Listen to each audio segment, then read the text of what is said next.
పరిశుద్ధ గ్రంథంలో నుంచి 86వ దావీదు కీర్తన 86వ దావీదు కీర్తన 5వ వాక్యాన్ని మనం చదువుదాం. 5వ వచనం. ప్రభువా, నీవు దయాళుడవు, క్షమించుటకు సిద్ధమైన మనస్సు గలవాడు, నీకు మొరపెట్టు వారందరి ఎడల కృపాతిశయము గలవాడవు. హల్లెలూయా. దేవుని నామానికి మహిమ కలుగును గాక. మన దేవునిలో ఉన్నటువంటి అతి శ్రేష్టమైన గుణం ఏంటి అంటే క్షమించుటకు సిద్ధమైన మనస్సు. హల్లెలూయా. మన దేవునికి ఉన్న అత్యద్భుతమైన గుణము క్షమించుటకు ఎల్లప్పుడూ సిద్ధముగా ఉండే మనస్సు అంట. క్షమించుటకు సిద్ధంగా ఉండే మనస్సు. అనేక సార్లు మనము దేవుని తలంపులకు లేదా దేవుని ఉద్దేశానికి, దేవుని చిత్తానికి విరోధముగా మనం ప్రవర్తించిన ప్రతిసారి కూడా దేవుడు మరి దయ కలిగిన వాడుగా క్షమించుటకు సిద్ధ మనస్సు కలిగి ఉంటాడు. ప్రతిసారి కూడా ఆయనకుండే మనస్సు ఎటువంటిదంటే మన మీద కక్ష సాధించాలనో లేకపోతే రివెంజ్ తీసుకోవాలనేటువంటి మనసు కాదు, కానీ క్షమించడానికి ఎప్పుడు ఎదురు చూసే దేవుడు ఆయన. హల్లెలూయా. మనము ఎటువంటి వారము ప్రభువుకి తెలుసు అని దేవుని వాక్యం చెప్తుంది. కీర్తన గ్రంథము 103వ కీర్తనలో మనం గమనించినట్లయితే 103వ కీర్తన 14వ వచనము, మనం నిర్మించబడిన రీతి ఆయనకు తెలిసే ఉన్నది, మనము మంటివారమని ఆయన జ్ఞాపకం చేసుకుంటున్నాడట. హల్లెలూయా. కాబట్టి మనము మంటివారముని ఆయన ఎప్పుడు జ్ఞాపకం ఉంచుకుంటాడు. మట్టిలో నుంచి తయారు చేయబడినటువంటి మనము బలహీనమని ఆయనకి ఎప్పుడు తెలుసు. కాబట్టి క్షమించే సిద్ధ మనసు కలిగినటువంటి దేవుడు ప్రభు అయిన యేసుక్రీస్తు. మరి ఎవరైతే నిజముగా ఆయన వైపు తిరిగి మొరపెడతారో వారందరి ఎడల కృపాతిశయము కలిగిన దేవుడు అంట. ఆయన కృపాతిశయము మన ఎడల ఎల్లప్పుడూ కనపరచుటకు శక్తిమంతుడు. ఈ దినమున మనము ఎటువంటి పరిస్థితులు గుండా ఎటువంటి జీవితాన్ని మనం జీవిస్తున్నా, ప్రభువుకి మనం ఎంత దూరముగా నడుస్తూ ఉన్నా, దేవుని యొక్క కృపాతిశయము నిన్ను నన్ను ఆయన వద్దకు పిలుస్తూ ఉంది. ఈ ఉదయకాలంలో క్షమించుటకు సిద్ధమైన మనస్సు కలిగి ఆయన మన వైపు తన చేతులు చాచుతూ ఉన్నాడు. ప్రభువా, నన్ను క్షమించు అనే ఒక్క మాట నువ్వు ఎప్పుడైతే హృదయపూర్వకంగా దేవుని సన్నిధిలో నువ్వు వేడుకుంటావో, ప్రభు మరుక్షణమే మనను క్షమించే సిద్ధ మనస్సు కలిగిన దేవుడిగా మనల్ని క్షమిస్తాడు. మరి ఆయన ప్రేమలో నిజమైన క్షమాపణ ఉంది. ఆయన శాశ్వతమైన ప్రేమతో నిన్ను నన్ను ప్రేమించుచున్నాడు గనుకనే ఆయన ప్రేమను బట్టి మనను క్షమించుచున్నాడు. హల్లెలూయా. దేవుని నామానికి మహిమ కలుగును గాక. మరి దేవుని వాక్యంలో యెషయా గ్రంథము 44వ అధ్యాయం, యెషయా గ్రంథం 44వ అధ్యాయం 22వ వాక్యంలో దేవుని వాక్యం ఇలా చెప్తుంది. మంచు విడిపోవునట్లుగా నేను నీ అతిక్రమములను, మబ్బు తొలగిపోవునట్లుగా నీ పాపములను తుడిచివేసి ఉన్నాను. నేను నిన్ను విమోచించి ఉన్నాను, నా యొద్దకు మళ్ళుకొనుము అని తెలుస్తున్నాడు. హల్లెలూయా. మనల్ని విమోచించగలిగినటువంటి శక్తిమంతుడు. మన అతిక్రమములను మంచు వలె, మన పాపములను మబ్బు వలె తొలగించే ప్రేమ కలిగినటువంటి దేవుడు, ప్రేమామూర్తి ప్రభు అయిన యేసుక్రీస్తు. హల్లెలూయా. దేవుని నామానికి మహిమ కలుగునుగాక. ఆయన అంటున్నాడు, ఈ ఉదయ కాలంలోనే ఇప్పుడే నువ్వు నా వైపు తిరుగు, నా ఎదుట రా అని ప్రభు మనల్ని పిలుస్తూ ఉన్నాడు. హల్లెలూయా. ఎందుకంటే ఆయన మట్టుకే మనను విమోచించే శక్తివంతుడు, విమోచించేందుకు సిద్ధ మనస్సు కలిగిన దేవుడు అంట ఆయన. హల్లెలూయా. దేవుని నామానికి మహిమ కలుగును గాక. ప్రభు అయిన యేసు చెప్తాడు, లూకాసు వార్త 5వ అధ్యాయము, లూకాసు వార్త 5వ అధ్యాయము 32వ వచనంలో ఆయన ఈ విధంగా సెలవిస్తున్నాడు. మరి మారు మనస్సు పొందుటకై నేను పాపులను పిలవ వచ్చి తిని కానీ నీతిమంతులను పిలవ రాలేదని వారితో చెప్పెను. హల్లెలూయా. ప్రభువైన యేసు నేను వచ్చిన ముఖ్య కారణమే పాపులు మారు మనస్సు పొందడానికి. హల్లెలూయా. పాపుల యొక్క మనస్సు మారి నా వైపు తిప్పుకోవడానికే నేను వచ్చి ఉన్నాను. హల్లెలూయా. ఈ దినమున అనేకులు మరి ప్రభువైన యేసుని నమ్ముకున్న తరువాత తిరిగి ఎందుకు విడిచిపెట్టడం లేదు అనేది ప్రపంచంలో ఎవరికి అర్థం కాదు. వాళ్ళు అనుకుంటున్నారు మరి ఆ క్రైస్తవులు ప్రేమ చూపించి మనుషులను మార్చుతారని. క్రైస్తవులు సహాయం చేసి మనుషులను మారుస్తారని. క్రైస్తవులు ధనం చూపించో లేకపోతే ఇంకేదన్నో సహాయాలు చేసో మనుషులను మారుస్తారని. ఎవ్వరు కూడా ఈ విధమైన ప్రేమ చూపించడం వలన ఏదైనా సహాయం చేయడం వలన మారు. యేసు ప్రభు క్షమించే సిద్ధ మనసు కలిగి ఒక పాపికి నూతన జన్మం అనేటువంటి మారు మనస్సు అనుభవాన్ని ఇచ్చి తన అతిక్రమాలు పాపములన్నీ కడిగి వేయడం వల్ల అతనికి కలుగుతున్నటువంటి ఆ నూతన మార్పు, ఆ గొప్ప సమాధానం, పాపములు కడిగి వేయబడ్డాయి అనేటువంటి ఆ నిశ్చయిత ఉంది చూసారా. ఆ నిశ్చయితనే వారు బ్రతికినంత కాలం ప్రభువుని విడిచిపెట్టకుండా ఆయన వెంట నడిపిస్తుంది. హల్లెలూయా. దేవుని నామానికి మహిమ కలుగును గాక. అందుకే ప్రభువైన యేసు వద్దకు వచ్చిన వారు, నిజమైన మారు మనసు పొందుకున్న వారు ప్రభువుని విడిచిపెట్టరు. ఇక దేవుని వాక్యం చెప్తుంది, ఈ నామము తప్ప ఇంక ఎక్కడ మీకు రక్షణ దొరకదు. నువ్వు ఇక వేరే ఎక్కడికన్నా వెళ్ళు, తపస్సు చెయ్యి, ప్రార్థన చెయ్యి, ఇంకేదన్నా చేసుకో, ఏమన్నా చేసుకో, వాటి వల్ల నీకు విడుదల ఉందా? నీ పాపము నుంచి క్షమాపణ పొందుకోగలుగుతున్నావా? నీ ఆత్మ రక్షించబడుతుందా? నువ్వు నిజంగా మనస్సులో రక్షణ పొందుకున్నారనేటువంటి నిశ్చయత, సమాధాన హృదయంలో కలుగుతుందా అంటే అది ఎప్పటికీ కలగదు. అది ఎప్పటికీ రాదు. ఎందుకంటే యేసు రక్తము మట్టుకే ప్రతి పాపం నుండి మనలను పవిత్రులుగా చేస్తుంది. హల్లెలూయా. దేవుని నామానికి మహిమ కలుగును గాక. అందుకే తన రక్తముతో మనలను కడిగి వేశాడంట. హల్లెలూయా. ఎఫెసీయులకు రాసిన పత్రిక 1వ అధ్యాయము, ఎఫెసీయులకు రాసిన పత్రిక 1వ అధ్యాయము 7వ వచనం చెప్తుంది, దేవుని కృపా మహదైశ్వర్యము బట్టి ఆ ప్రియుని యందు ఆయన రక్తం వలన మనకు విమోచనం అనగా మన అపరాధములకు క్షమాపణ మనకు కలిగింది. హల్లెలూయా. మరి క్రైస్తవులకు అన్యులకు ఏంటి వ్యత్యాసం అంటే, నిజమైన క్రైస్తవులకి ప్రతి అపరాధము నుంచి క్షమాపణ పొందుకొని వాళ్ళ ఆత్మ నిశ్చింతగా ఉంటది.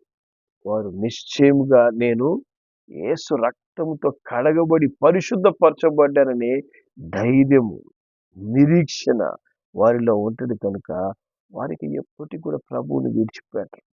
హల్లెలూయా. దేవుని నామానికి మహిమ కలుగును గాక. కనుక ఈ దినమున ఏ స్థితిలో మనం ఉన్నా కూడా ప్రభు మనలను పిలుస్తున్నాడు. ప్రభువు మట్టుకే మనను పరిశుద్ధులుగా చేయగలడు. హల్లెలూయా. దేవుని వాక్యం చెప్తుంది, యెషయా గ్రంథం 55వ అధ్యాయం, యెషయా గ్రంథం 55వ అధ్యాయము 7వ వచనంలో దేవుని వాక్యం ఈ విధంగా సెలవిస్తుంది, భక్తిహీనులు తమ మార్గమును విడవవలెను, దుష్టులు తమ తలంపులను మానవలెను, వారు యెహోవా వైపు తిరిగిన యెడల ఆయన వారి యందు జాలిపడును, వారు మన దేవుని వైపు తిరిగిన యెడల ఆయన బహుగా క్షమించును. హల్లెలూయా. కాబట్టి దేవుడు అందరినీ కోరుకుంటున్నాడు, అందరిని రక్షించాలని కోరుకుంటున్నాడు. హల్లెలూయా. ఒక క్రైస్తవులు మట్టుకే కాదు, దేవుని ఎరగని ప్రతి ఒక్కరూ, దేవుడు అంటున్నాడు భక్తిహీనులు మార్గములు విడిచిపెట్టండి. దుష్ట క్రియలు చేసేవాళ్ళు మీ తలంపులు మానండి. ఆ దుష్ట ఆలోచనలు మానండి. మీరు నిజ దేవుని వైపు తిరిగిన యెడల ఆయన మన యందు జాలి పడతాడంట. హల్లెలూయా! మన పరిస్థితులు బట్టి ఆయన జాలి పడతాడు. అయ్యో! వీరు పాపం నుంచి విడుదల లేకుండా శాపగ్రస్తులుగా జీవిస్తున్నారే. మరి ప్రతి విధమైనటువంటి ఆ పాప బంధకాల్లో సంఖ్యలో తెప్పబడి విడుదల లేక మరి కన్నీరు గారుస్తున్నారే అంటూ దేవుడు జాలి పడతాడు. హల్లెలూయా! మన దేవుడు జాలి కలిగిన దేవుడు. క్షమించుటకు సిద్ధ మనస్సు కలిగిన దేవుడాయన. హల్లెలూయా! మనము దేవుని వైపు తిరగడమే ఆలస్యము. ఆయన ఏం చేస్తాడు? బహుగా క్షమిస్తాడంట. బహుగా క్షమించే దేవుడు మన యేసయ్య. హల్లెలూయా! ఈ దినమున ప్రతి మానవుని వైపు తన చేతులు చాపి పిలుస్తున్నాడు. ఆయన కల్వారి శిలువ మీద 2 చేతులు చాపి మాట్లాడిన మొదటి మాట ఏందంటే, వీరేమి చేయుచున్నారు వీరెరుగరు గనుక వీరిని క్షమించు అని ప్రార్థన చేస్తున్నాడు. హల్లెలూయా! దేవుని నామానికి మహిమ కలుగును గాక. ఆ చాచబడినటువంటి చేతులు నీ కొరకే అని మనం మర్చిపోకూడదు. అది నా కొరకే అని మర్చిపోకూడదు. హల్లెలూయా! యేసు ప్రేమతో ఆ చేతుల్లో మేకులు కొట్టించుకున్నాడు.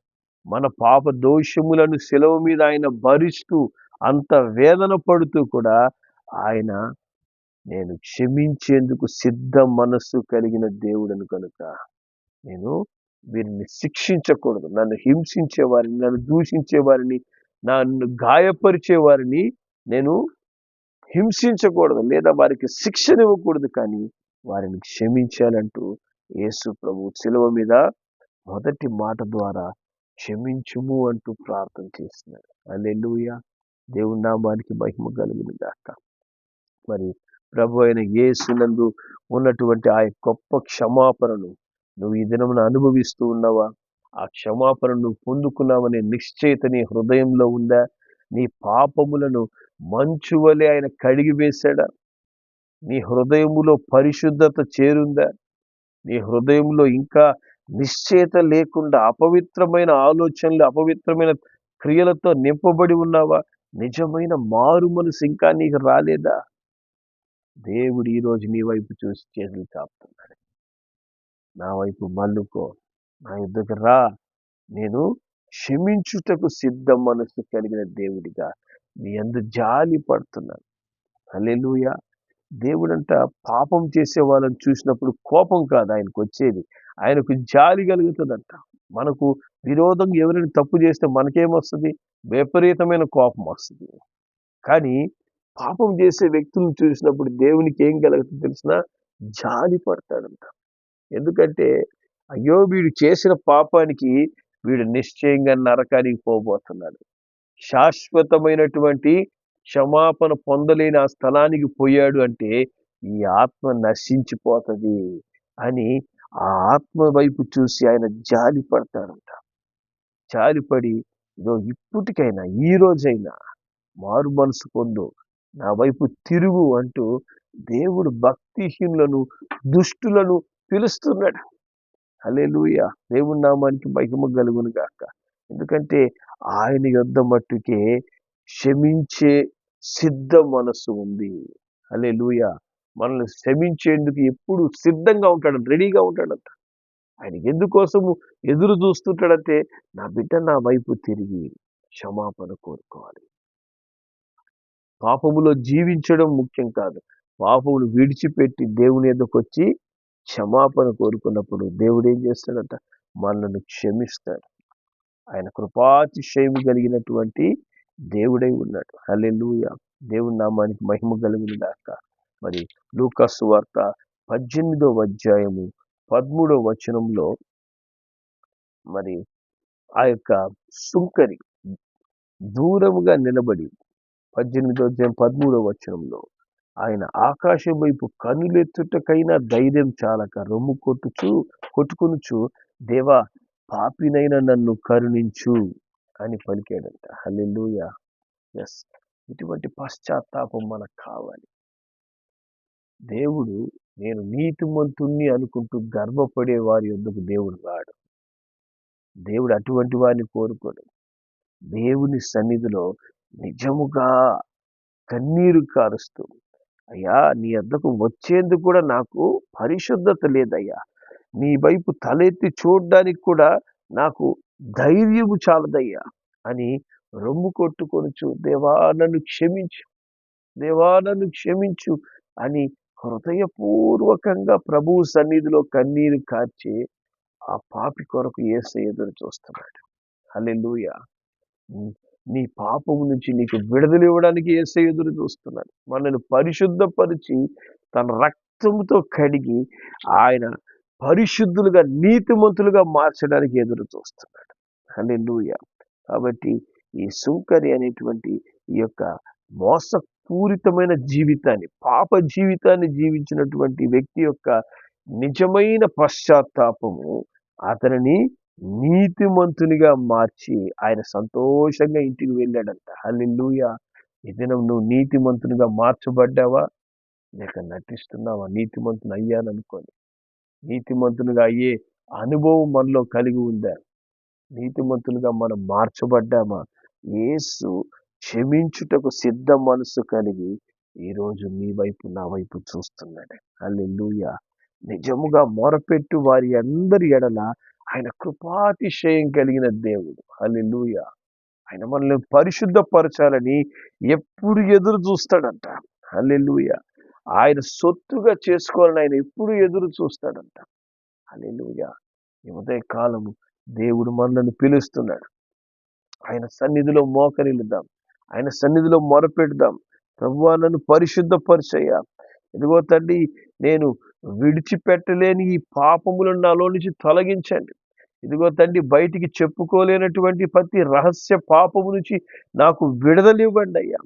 నీ రక్తము తండ్రి ప్రతి పాపము నుండి మమ్మల్ని పవిత్రులుగా చేయనని చెప్తూ ఉండగా, తండ్రి కల్వారి సెలవులో వీరేమి చేయుచున్నారు వీరు ఎరుగరు కనుక వీరిని క్షమించు అని రోధించి మొరపెట్టినటువంటి ఆ యొక్క ప్రార్థనలో మీరు నన్ను జ్ఞాపకం చేసుకుంటున్నందుకు స్తోత్రం అంటూ ప్రభు సన్నిధిలో ప్రభు వైపు మనం చూద్దాం, దేవుణ్ణి అడుగుదాం. ప్రభువా ఇదిగోనైనా నన్ను పిలవడానికే నువ్వు రక్షకుడిగా వచ్చినావంటూ ప్రభు పాదాలు పట్టుకుందాం. నిశ్చయముగా క్షమించుటకు సిద్ధ మనస్సు కలిగినటువంటి ప్రభువు మనని ఈ దినమే పరిశుద్ధపరచబోతున్నాడు. ఈ దినమే శుద్ధి చేయబోతూ ఉన్నాడు. హల్లెలూయా. ఆ పరిశుద్ధతను, ఆ యొక్క విడుదలను మనము పొందుకొని మనము కూడా క్షమించే సిద్ధ మనస్సు కలిగి ఉండాలి. హల్లెలూయా. ఆయన వద్ద నుంచి అటువంటి మనస్సు ద్వారా రక్షణ పొందుకోవడమే కాదు, మనం కూడా ఇతరులను క్షమించే సిద్ధ మనస్సు కలిగి క్రీస్తు పోలి మనం జీవించాలి. అట్టి కృప దేవుడి ఉదయ కాలంలో మనకు దయచేయును గాక. తల వంచుకుందాం, మనం ప్రార్థన చేద్దాం, ప్రభువుకి మన హృదయాలను అప్పగిద్దాం. ప్రేమ కలిగిన మా యేసయ్య తండ్రి, నీవు మట్టుకే దయాళుడవయ్యా, క్షమించుటకు సిద్ధ మనస్సు కలిగిన దేవుడయ్యా, నీకు నిజంగా మొరపెట్టు వారి ఎడల కృపాతిశయమును చూపే దేవుడై ఉన్నావు. దేవా నీకు వందనాలు, స్తోత్రాలు చెల్లిస్తున్నాం. ఈ దినమునైనా ఎంత ఘోర పాపినైనా కూడా నీ రక్తము పరిశుద్ధపరుస్తున్నందుకు స్తోత్రం. నీ రక్తము నైనా పాపం నుంచి విడుదల కలగజేస్తున్నందుకు స్తోత్రం అయ్యా. దినము తండ్రి నీ సన్నిధిలో నైనా ఎంతమంది అయితే ఈ ప్రార్థనలు ఏకీవిస్తున్నారో వారందరినీ కూడా మీ పరిశుద్ధ రక్తము కడుగును గాక. వారిలోనైనా నా పాపము కడిగి పరిశుద్ధపరచబడ్డాను అనే ఆ నిశ్చయత కలిగేంత వరకు, నాకు ఆ పాప బంధకాల నుంచి విడుదల దొరికింది, నేను ఇంకా పాపములో లేను, ఆ రక్తము యేసు యొక్క పరిశుద్ధ రక్తం నన్ను కడిగి వేస్తూ ఉంది, ఆ రక్తము ద్వారా నేను కడిగి వేయబడి పరిపూర్ణంగా విడుదల పొందుకున్నాను. ఇక పాపమునకు నాకు సంబంధం లేదు, ఇక నేను పాపిని కాదు, పాపములో నేను ఉండను అనేటువంటి ఒక నిశ్చయత కలిగేంత వరకు నీ రక్తము మమ్మల్ని పవిత్రపరచును గాక, మమ్మల్ని పరిశుద్ధపరచును గాక. అయా తండ్రి, క్షమించుటకు సిద్ధ మనసు కలిగి ఈ రోజునైనా నీ వైపు చూసి మొరపెడుతున్న ప్రతి బిడ్డను మీరు పరిశుద్ధపరిచి, అయినా తండ్రి నీ సొత్తుగా, నీ సాక్షిగా ఇకపై పరిశుద్ధ జీవితం జీవించేందుకు మమ్మల్ని ముందుకు నడిపించమని, ఆశీర్వదించమని, నీకు సాక్షులుగా మేము జీవించేందుకు కృప చూపించమని, అటువంటి పరిపూర్ణమైన నిశ్చయత ఇప్పుడు నీ బిడ్డలు ప్రార్థిస్తుండగా అనుగ్రహించి ప్రతి పాప బంధకాలు, శాప బంధకాలు తెంపబడి విడుదలను అనుగ్రహించి మహిమ పొందమని యేసు నామములో ప్రార్థించి అడిగి వేడుకుంటున్నాను తండ్రి. ఆమేన్.